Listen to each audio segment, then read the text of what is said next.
took my son away from me.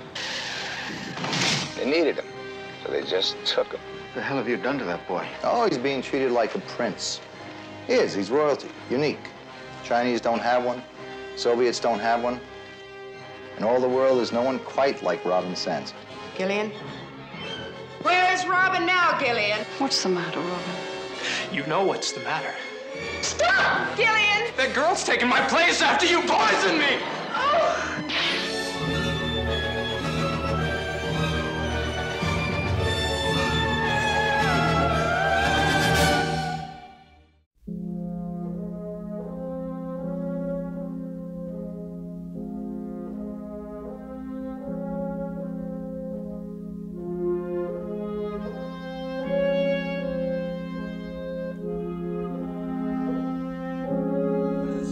Peter Sansa, ancien agent des services secrets américains, vit paisiblement avec son fils Robin, un adolescent doté de puissants pouvoirs psychiques. Mais lors d'une attaque orchestrée par Childress, un agent du gouvernement sans scrupules, Peter est laissé pour mort tandis que Robin est enlevé car Childress et son organisation souhaitent exploiter les capacités télékinétiques du jeune homme pour en faire une arme secrète. Déterminé à retrouver son fils, Peter se lance dans une quête effrénée traquée par les agents de Childress. Parallèlement, Gillian, une jeune femme possédant des dons similaires à ceux de Robin, découvre l'étendue de ses pouvoirs. Alors qu'elle est repérée par la même organisation gouvernementale qui détient Robin, elle entre en contact avec Peter. Tandis que Robin, soumis à des expérimentations, sombre peu à peu dans une folie destructrice, Gillian et Peter doivent déjouer les plans de Childress avant qu'il ne soit trop tard.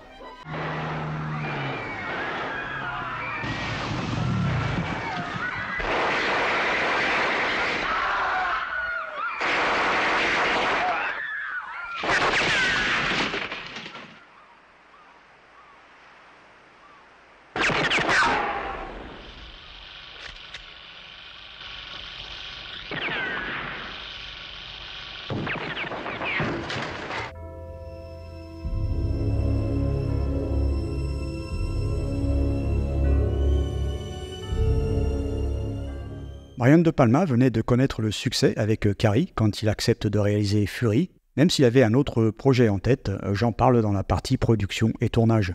Après Fury, le cinéaste réalise Home Movies, un film semi-autobiographique doté d'un budget de seulement 400 000 $ et tourné avec des étudiants en cinéma. Kirk Douglas est une nouvelle fois à l'affiche d'un De Palma ainsi que Nancy Allen.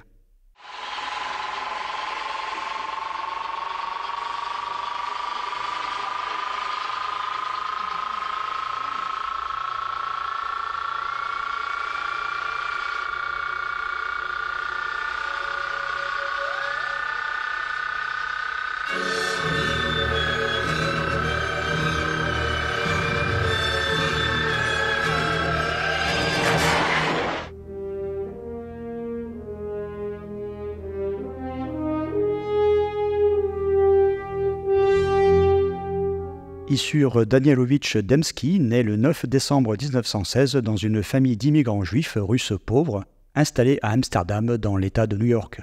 Issur travaille dur pour financer ses études et, grâce à des bourses, intègre l'Académie américaine des arts dramatiques à New York. Il y rencontre Lauren Bacall, qui jouera plus tard un rôle clé dans le lancement de sa carrière. Durant cette période, il adopte le nom plus américanisé de Kirk Douglas.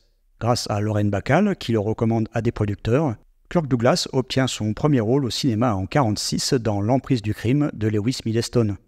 Les années 50 marquent l'apogée de sa carrière avec une série de rôles emblématiques, Le gouffre aux chimères de Billy Wilder, La captive aux yeux clairs de Howard Hawks, Les ensorcelés de Vincent Minnelli, Les Vikings et 20 000 lieues sous les mers de Richard Fleischer. Il retrouve Minnelli pour La vie passionnée de Vincent Van Gogh où son interprétation intense du peintre lui vaut une nomination aux Oscars. Les Sentiers de la gloire de Kubrick, film interdit en France pendant 18 ans. Règlement de compte à Hockey Choral de John Sturges. Il m'appartient, Hénard. Le vent a chassé la marée et je l'ai délivré. Je le garderai.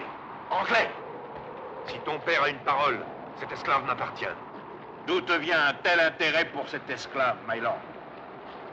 Admettons que les Anglais ne puissent résister à la passion de ramener les méchants dans le droit chemin. Tu n'es pas en Angleterre en ce moment. Grâce à son talent pour incarner des personnages complexes et moralement ambigus, il devient l'un des acteurs les plus demandés d'Hollywood.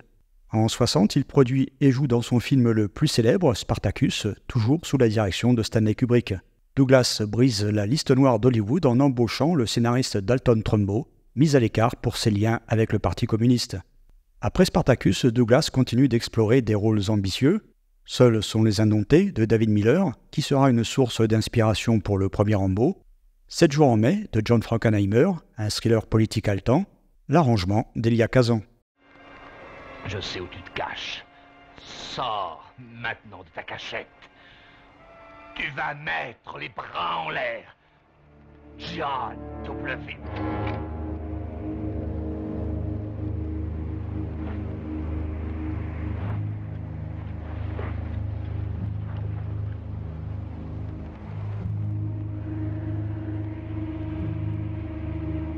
Dans les années 80-90, Douglas ralentit son activité mais continue à tourner dans des films tels que la parodie Cactus Jack de Hal Needham, Saturne 3, série B de science-fiction réalisée par Stanley Donen, le très intéressant Nimitz Retour vers l'enfer de Don Taylor, Coup double de Jeff Canyu.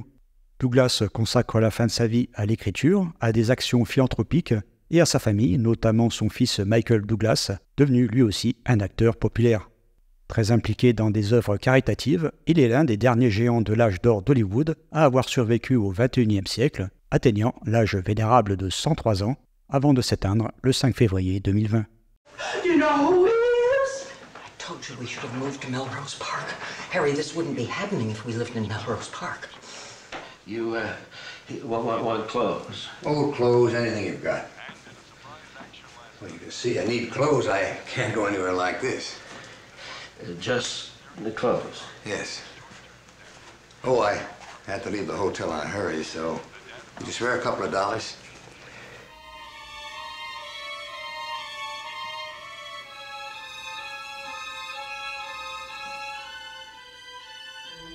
John Cassavetes naît le 9 décembre 1929 à New York dans une famille d'origine grecque.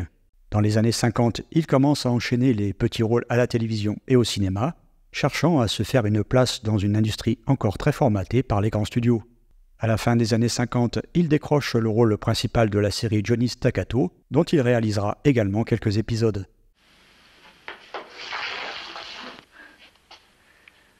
Now we both have what the other wants. You have my package, I have the kit. I suggest we make a swap. My package, right here. Bring it over to me. Get it yourself. Mais c'est en 1959 qu'il marque un tournant dans sa carrière avec Shadows, un film indépendant qu'il réalise lui-même. Il tourne cette œuvre en dehors du système hollywoodien, avec un style improvisé et une liberté narrative inédite. Dans les années 60, Cassavetes alterne entre son métier d'acteur et ses ambitions de cinéaste indépendant. Il joue dans plusieurs films à succès comme À bout portant de Don Siegel, Les 12 salopards de Robert Aldrich, Rosemary's Baby de Roman Polanski, où il incarne le mari manipulateur de Mia Farrow, Un tueur dans la foule de Larry Pierce, ou le formidable C'est ma vie après tout de John Badham.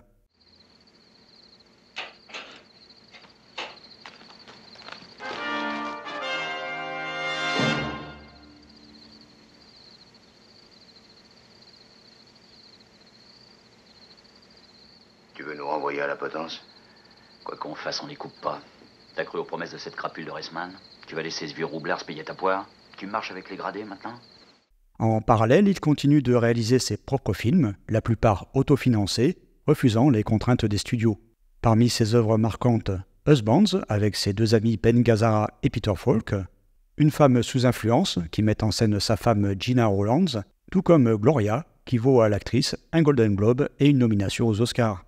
Cassavetes réalise encore dans les années 80, mais son état de santé se dégrade, notamment en raison de ses excès côté alcool et tabac. Ses deux derniers films sont Love Streams en 84 et Big Trouble en 86, mais ce dernier est un échec commercial et artistique. En tant qu'acteur, Cassavetes a excellé dans des rôles sombres et complexes, mais c'est surtout en tant que réalisateur indépendant qu'il a ouvert la voie à toute une génération de cinéastes. Il meurt le 3 février 89 à l'âge de 59 ans, des suites d'une cirrhose du foie. You begin by putting all the tragedies behind you. I think that'll be easier if you accept my help. All the bad things you heard about me just aren't true. I'm not a bad man. All I want is for you to trust me. Time will take care of the hurting. That's the simple truth.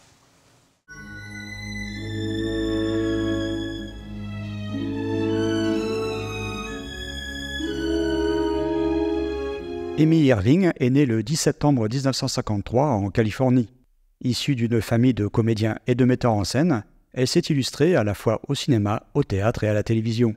Sa carrière cinématographique décolle en 1976 lorsqu'elle décroche le rôle de Sue Snell dans Carrie. Son personnage, une adolescente pleine de remords après avoir participé à une mauvaise blague sur Carrie, apporte une dimension émotionnelle au film. Après Fury, elle attaque les années 80 avec une série de rôles marquants dans des registres variés. Le Concours, une comédie romantique où elle partage l'affiche aux côtés de Richard Dreyfuss. Elle enchaîne avec Yentl de Barbara Streisand. Irving y joue Hadas, une jeune femme impliquée dans une relation complexe avec le personnage de Streisand. Mickey et Maud de Black Edwards.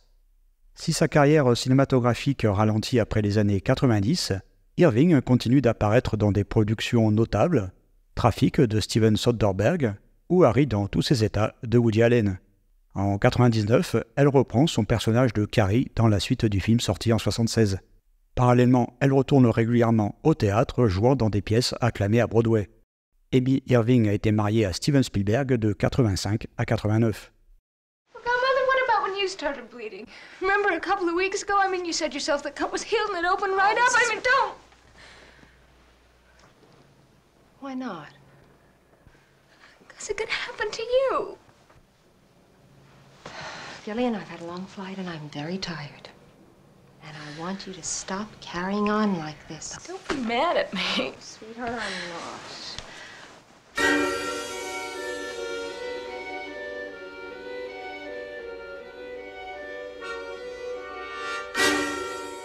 Juste avant le tournage de Fury, l'excellent Charles Durning est apparu dans 2 films de Robert Aldrich, Bande de flics et L'ultimatum des 3 mercenaires, qui valent bien mieux que leur titre français. Après le De Palma, on verra l'acteur dans Un ennemi du peuple aux côtés de Steve McQueen. Against his will? You don't understand Robin's needs. We do.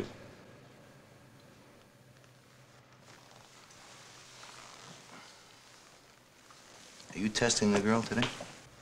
She's failed every test. She's a fake. And I'm sending her home. I don't have time to waste on people. Don't do that to me, Doctor. Don't ever try lying to me.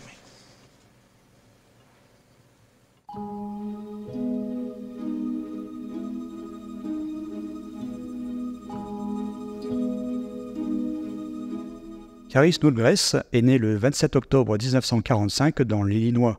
Elle débute sa carrière dans les années 60 en apparaissant dans des productions télévisées et fait une brève apparition non créditée dans Easy Rider de Dennis Hopper. Mais sa percée survient en 70 avec Journal intime d'une femme mariée de Frank Perry, qui lui vaut une nomination à l'Oscar de la meilleure actrice. À ce moment-là, elle semblait promise à une carrière de star. Cependant, au sommet de sa gloire, elle choisit de mettre son activité entre parenthèses pour suivre Neil Young, le célèbre musicien, avec qui elle entame une relation de 71 à 75. Elle fait son retour au cinéma avec Fury, puis on la verra dans Pale Rider de Clint Eastwood, La loi de Murphy de Jack Lee Thompson, ou encore Sex Crime de John McNaughton. Malgré ses projets, elle ne retrouve jamais le statut de vedette qu'elle avait au début des années 70. Carrie Snodgrass succombe à une insuffisance cardiaque à l'âge de 58 ans. I'll never be able to get that girl out of that place. I'll blow it. Getting out of Paragon is a hell of a lot easier than getting in. What do I say to Gillian? Tell her everything. Tell her what they did to Robin. They did the same thing to her. What if she won't listen Look, to me? I don't have much time. That girl can lead me to Robin. Well, she was dope the last time I saw her. It'll take at least Everything's set for tomorrow.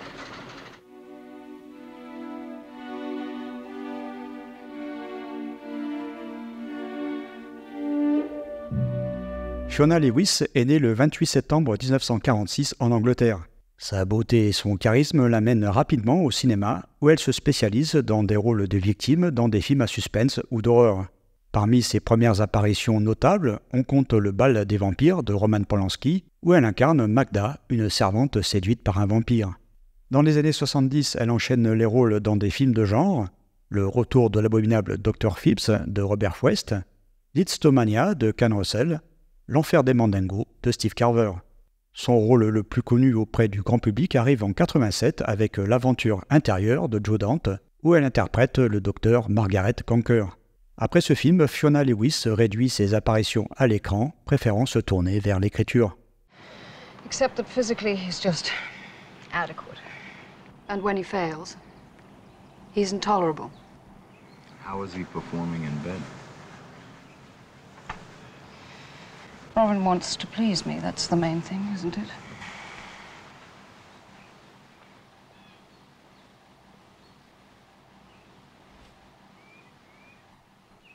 He needs a rest.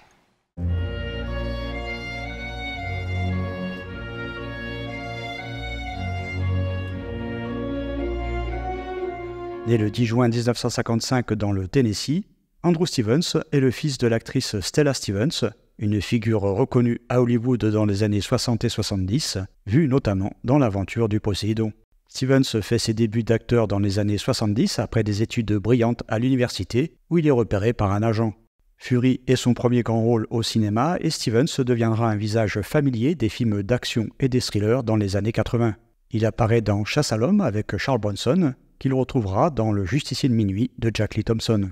À partir des années 90, Stevens réoriente sa carrière vers la production et la réalisation avec des thrillers érotiques, des films d'horreur ou d'action, dans lesquels il joue également, et dont la plupart sortent directement en vidéo.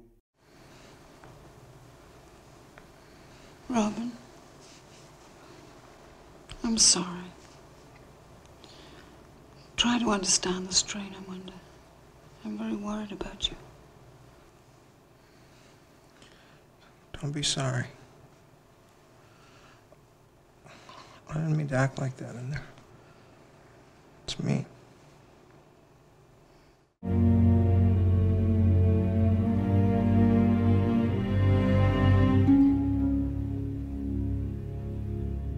Premier film de Brian De Palma produit par un grand studio, ici la Fox, Fury n'était pas le projet qui devait suivre Carrie. En effet, De Palma voulait adapter le roman de science-fiction L'homme démoli, un croisement entre Minority Report et Carrie, puisque l'histoire se déroule dans un futur où le crime n'existe plus grâce à des télépathes qui peuvent neutraliser les criminels avant leur passage à l'acte.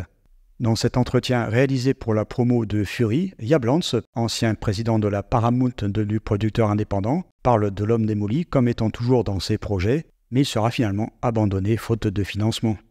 Well, Brian and I are doing a little film called Home Movies, which we're doing with college students in New York, a very small film, for commercial release. That's kind of like a break for us, a busman's holiday.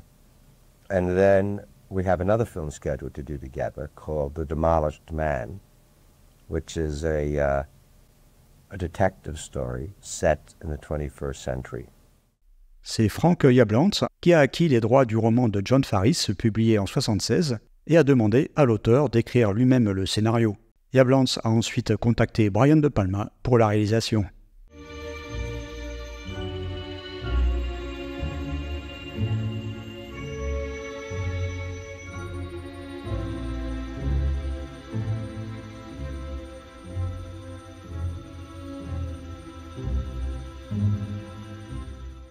Le studio accorde au cinéaste un budget confortable d'environ 6 millions de dollars, ce qui permet d'obtenir quelques grands noms génériques comme Kirk Douglas, qui était une suggestion de Frank Jablantz, les deux hommes étant amis dans la vie, ou encore John Cassavetes, toujours partant pour jouer dans des films de studio afin de financer ses propres réalisations.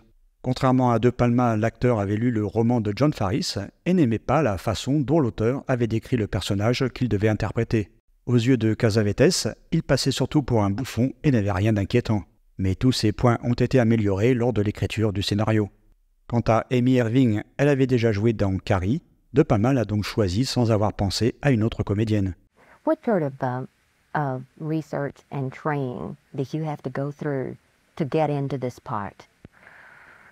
I went to a biofeedback center in Los Angeles where I was able to experience what happens when you are in a receptive psychic state. And they put me under a lot of machines, and I learned to control my mind so that I can get into different states of consciousness to different methods that they would teach me. And I was quite successful at it. I had a talent and was able to achieve alpha very quickly, and delved into theta and little delta, and wow, had some incredible experiences. So I had some truth to bring to the role that I could relate to and believe in it, so I can believe in my character. Yeah. On peut noter également la première apparition de Daryl Hannah dans la scène de la cafétéria.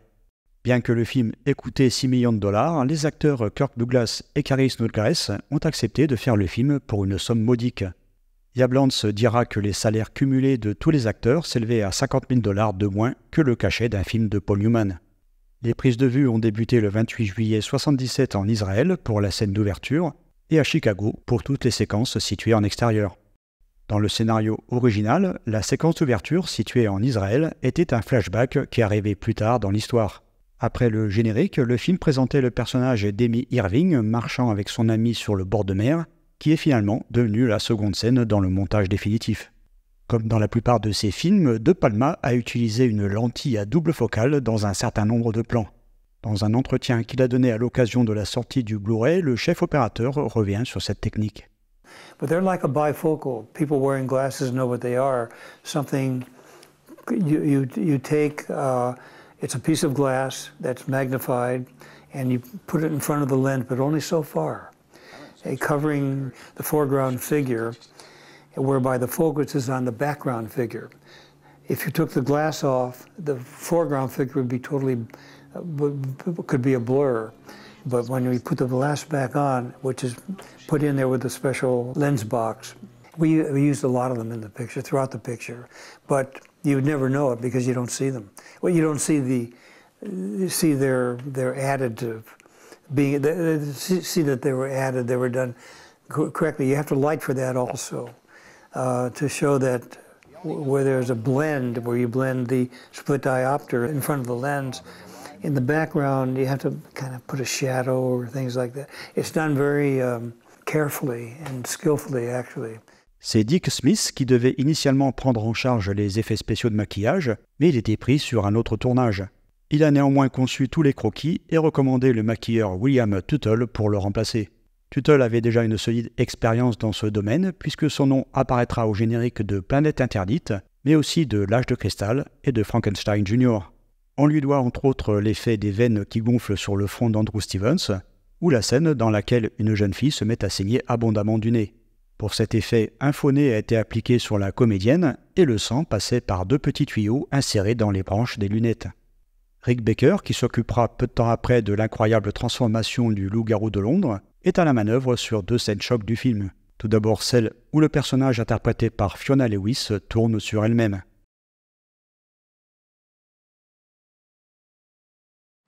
And he did a complete body cast of me, which is a very tiring, tedious process because you have to sit still while the plaster dries over your entire body. So we did that. But he was. I mean, he was well known then, but he didn't. He had a small studio then, and he did everything himself. And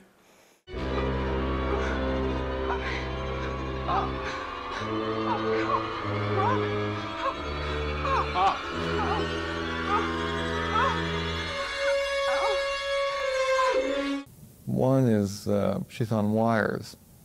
So when she goes straight up, she's just pulled up on wires. She's also on a turntable that we can raise up and down. That's to get her up in the end. The turntable also spins to get her start spinning, and she also spun on the wires so we could show her whole body spinning. Mm-hmm. On a turntable, you can only show her from about the waist up. And he was up there on wires too when he became. Yes, he was on wires also. And when she started going really fast, that's the dummy. It's really spinning really fast. Yeah.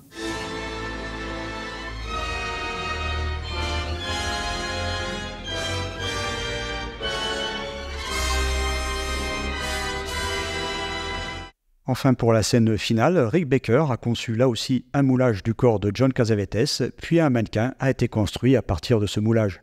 L'explosion en elle-même a été réalisée par le vétéran des effets spéciaux Eddie Flower, qui avait travaillé sur Tora Tora Tora et la Tour Infernale. 10 caméras tournant à des vitesses différentes ont filmé la scène, mais ça n'a pas marché à la première prise, car les morceaux de corps n'étaient pas dirigés vers les bonnes caméras et tout le plateau était couvert de sang. Il aura fallu presque une semaine pour tout remettre en état et revenir faire la deuxième prise qui sera la bonne. Can you hear me?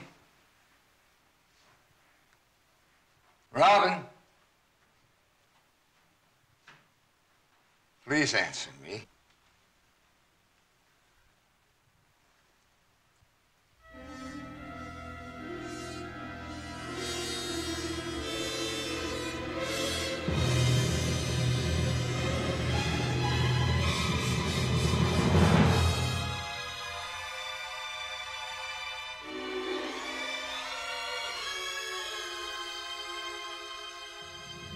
John Williams, alors en pleine ascension, livre avec Fury une partition luxuriante à travers des thèmes puissants et une orchestration magistrale, le tout enregistré avec le célèbre London Symphony Orchestra. Dès le main title, le compositeur impose une atmosphère solennelle et mystérieuse. Le thème principal est une sorte de valse sinistre portée par des cordes tourmentées, des cuivres menaçants et des bois mélancoliques. Il évoque à la fois le destin tragique des personnages et la beauté fascinante de leur pouvoir. Ce thème est repris dans plusieurs scènes avec différentes orchestrations et tempos et est également joué par un thérémine, un instrument souvent utilisé dans les films de science-fiction des années 50. Herman s'en servira par exemple pour Le jour où la Terre s'arrêta. L'instrument est essentiellement associé aux visions de Gillian.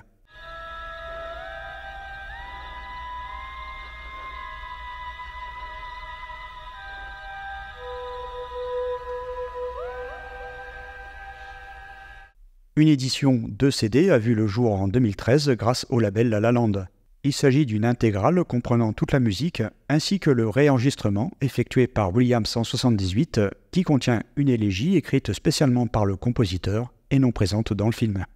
En dehors du superbe Gillian Escape, une piste de presque 6 minutes qui épouse parfaitement la construction dramaturgique de la séquence, le passage musical le plus terrifiant du film est le morceau Lifting Suzanne, dans lequel l'orchestre s'emballe en un crescendo hystérique avec des cuivres hurlants et des cordes stridentes. Le final du film est tout aussi impressionnant avec le sombre et chaotique Gillian's Power, où Williams accompagne l'apothéose sanglante avec un mélange de timbres stridents et de dissonances brutales.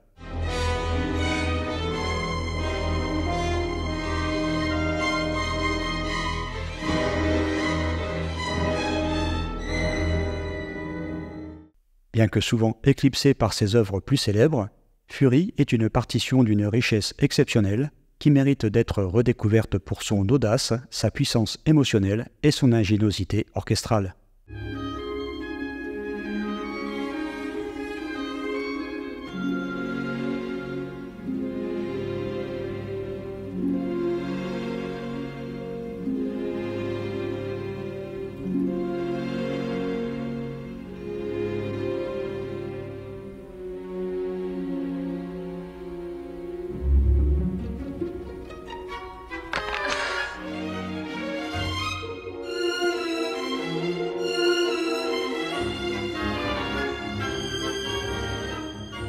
Deux visuels totalement opposés entre l'affiche française et américaine. Cette dernière fait dans la sobriété et met en avant l'aspect surnaturel du film en montrant la silhouette des deux jeunes héros, bien que leur visage ne soit pas identifiable.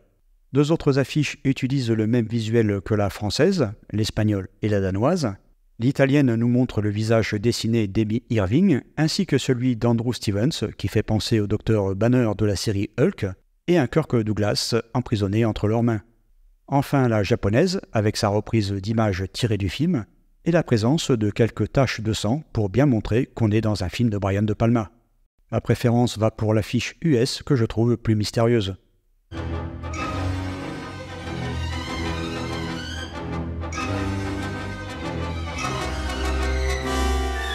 Fury sort sur les écrans américains le 10 mars 1978 avec un classement R, soit interdit aux moins de 17 ans non accompagné d'un adulte.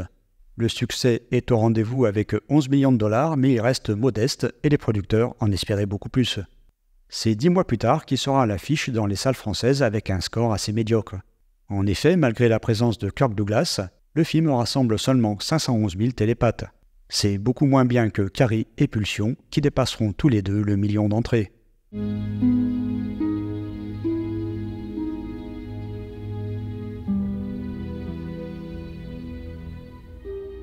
Fury est examiné en sous-commission le 6 décembre 1978. Voici l'avis émis par les membres, dont certains ont apprécié le film. Pour le représentant de la défense nationale, de l'angoisse, de la violence et du sang, interdiction aux moins de 13 ans. Pour le représentant de la jeunesse et des sports, très bon film mais trop d'hémoglobine pour ne pas l'interdire aux moins de 13 ans. Pour le représentant de la santé publique, des scènes traumatisantes, proposition d'interdiction aux moins de 13 ans. Proposition d'interdiction aux mineurs de 13 ans en raison de scènes traumatisantes. Très bon film fantastique, des scènes d'horreur et d'angoisse me paraissent justifier au moins une interdiction aux moins de 13 ans. En raison du climat angoissant et de multitudes de scènes d'horreur et de violences sanglantes, proposition d'interdiction aux moins de 13 ans. Le film est donc renvoyé en plénière le 26 décembre 1978, voici le compte-rendu. À partir de deux jeunes gens doués malgré eux de pouvoirs redoutables, Brian De Palma construit une aventure d'horreur et de sang où la parapsychologie autorise le fantastique. Rien dans ce film ne peut présenter de danger spécifique pour la personnalité des adolescents. En revanche, la sensibilité est soumise à rude épreuve et c'est la raison pour laquelle la commission estime qu'une interdiction aux mineurs de 13 ans est nécessaire. Fury est de nouveau présenté le 15 janvier 1991 pour une demande de levée d'interdiction qui sera acceptée. La commission a estimé que la représentation publique de cette œuvre semblait pouvoir être admise sans aucune restriction. Comme souvent, les avis peuvent varier en fonction des membres qui siègent dans ces commissions. Pour ma part, une levée totale de l'interdiction me paraît justifiée, mais un avertissement aurait pu être ajouté car il reste 2-3 scènes sanglantes que je ne montrerai peut-être pas à des enfants de moins de 10 ans.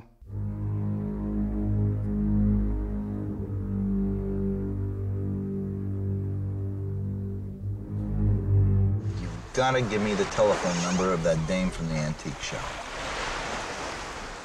Nothing antique about her. Everything looks. Gonna miss you. Well, I'm not gonna miss you. 20 years together in the same agency is more than enough. Ah, you taught me a lot. No, you did. Look, if this is gonna be a teary farewell, get your ass out. No tears, all laughs. Il faut que tu me donnes le numéro de téléphone de cette femme à la boutique d'antiquité. Elle n'a rien d'une antiquité, pourtant ça marche comme sur des roulettes. Tu vas me manquer. Toi, tu vas pas du tout me manquer. 20 ans tous les deux dans la même agence, c'est plus qu'il n'en faut. J'ai tout appris avec toi. Ah. Mais tu sais que c'est vrai. Écoute, si tu es venu me faire des adieux larmoyants, tu te tires tout de suite. Pas de larmes, que des rires.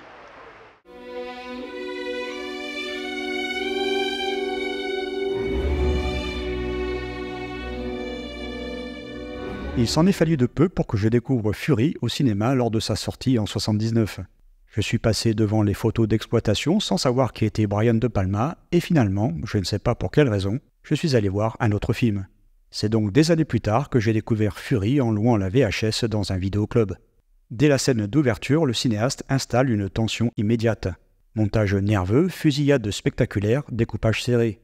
Cet enchaînement d'images choc place immédiatement le film sous le signe de la manipulation et de la paranoïa. Sous son vernis de thriller surnaturel, Fury s'inscrit dans un contexte cinématographique marqué par la méfiance envers les institutions et les expérimentations secrètes des gouvernements. Dans la lignée de « À cause d'un assassinat ou Marathon Man », le film illustre une paranoïa typique des années 70, où les figures d'autorité sont présentées comme des entités inhumaines, prêtes à sacrifier des innocents au nom d'intérêts supérieurs. Robin, adolescent au pouvoir télékinétique, est exploité comme une arme par une organisation secrète. Dépossédé de son libre arbitre, manipulé psychologiquement, il devient un outil destructeur aux mains de Childress. Le personnage de Gillian suit un chemin inverse. D'abord victime, elle prend progressivement conscience de ses pouvoirs et les retourne contre ses oppresseurs. Son éveil télékinétique devient une métaphore du passage à l'âge adulte et de la rébellion contre un système corrompu. Là où Carrie montrait l'adolescence comme une tragédie irrémédiable, Fury développe une réflexion plus politique sur le contrôle et la manipulation des individus dotés de dons exceptionnels.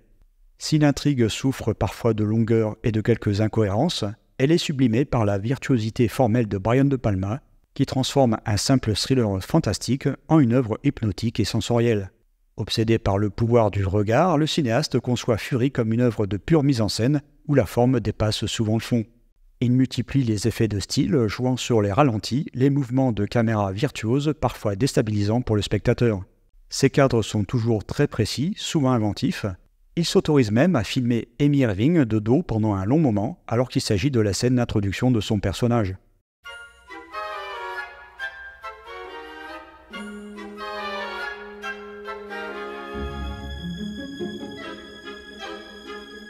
Le chant contre chant est la plupart du temps absent dans Fury. De Palma filme les scènes dialoguées en réduisant au maximum le nombre de plans afin de contourner ce procédé télévisuel.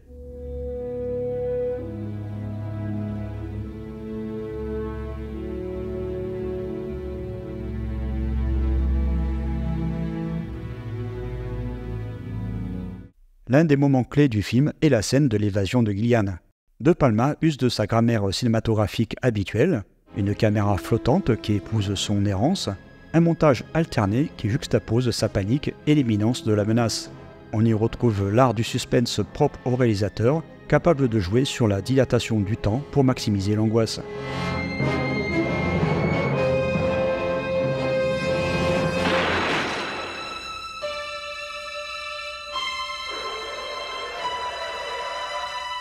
La tension visuelle culmine dans la scène finale, une explosion télékinétique au ralenti, filmée sous plusieurs angles, où chaque particule du corps pulvérisé semble suspendue dans l'espace. Ce final opératique inattendu, aussi grotesque que sublime, illustre parfaitement la fascination du réalisateur pour la stylisation extrême de la violence, un aspect que l'on retrouve également dans Scarface. Le jeu intense de Kirk Douglas donne une force brute au personnage du père déterminé à retrouver son fils. Il incarne à merveille la figure du héros vieillissant, prêt à tout pour déjouer les manipulations d'un gouvernement occulte. John Cassavetes, magnétique et inquiétant, campe un antagoniste glacial, manipulateur et calculateur. Son interprétation minimaliste faite de regards perçants et de paroles mesurées en fait un adversaire redoutable. Amy Irving, elle, livre ici une prestation touchante. Son personnage incarne l'innocence sacrifiée sur l'autel des ambitions gouvernementales. Andrew Stevens, moins charismatique, peine à imposer une présence aussi marquante que ses partenaires, mais sa transformation progressive en entité incontrôlable reste convaincante. Le film bénéficie également d'une belle photographie de Richard Klein, entre réalisme froid et éclairage expressionniste, et bien sûr de la sublime musique de John Williams. Fury est un exercice de style brillant, certes plus grandiloquent et sans doute moins maîtrisé que Carrie, mais plus ambitieux dans sa réflexion politique. Ça reste une œuvre essentielle pour comprendre l'évolution du style de De Palma et sa fascination pour la dualité entre oppression et libération.